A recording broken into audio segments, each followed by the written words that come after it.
Hey, what's going on, guys? In this video I'm going to show you how to remove the wiper blades on a Chevy Silverado. On the best way to do it, because the arms doesn't bend up, the hood's in the way. You can either open the hood and or have the wiper blades swung up all the way up on the windshield so you can remove them. And you just reach up under them here. See if I can get this situated.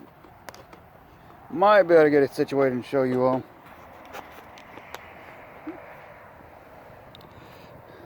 There's a clip. Sometimes you can get to it, sometimes you can't.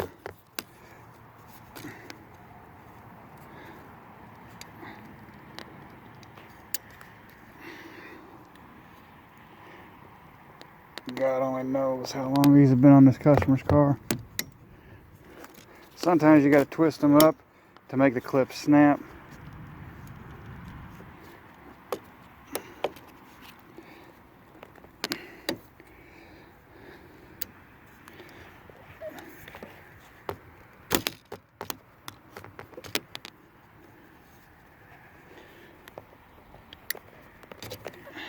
There we go. Like I said, them clips can be a booger. Then you just get your new one and slide it up in place.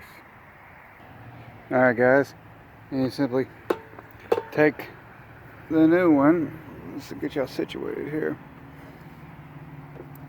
And I find it's easiest.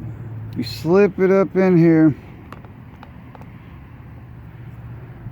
inside the wiper blade, just like that, and you then line the clip up so where you can pop it up and it slides forward into the track assembly, and that clip locks in there. So then the wiper blade is locked in, and you got to squeeze the clip underneath to take it right back off if you're going to replace it again with another new set. So hope you all found this video useful on how you undo the clip assembly to replace the wiper blades on a Chevy Silverado, a GMC Suburban, or a Chevy Tahoe. You know, basically all your big full-size trucks or SUVs, you know, General Motors, Chevrolet products. If you did, please give this video a thumbs up. If you're not subscribed to the channel already, please do so. Y'all have a great day.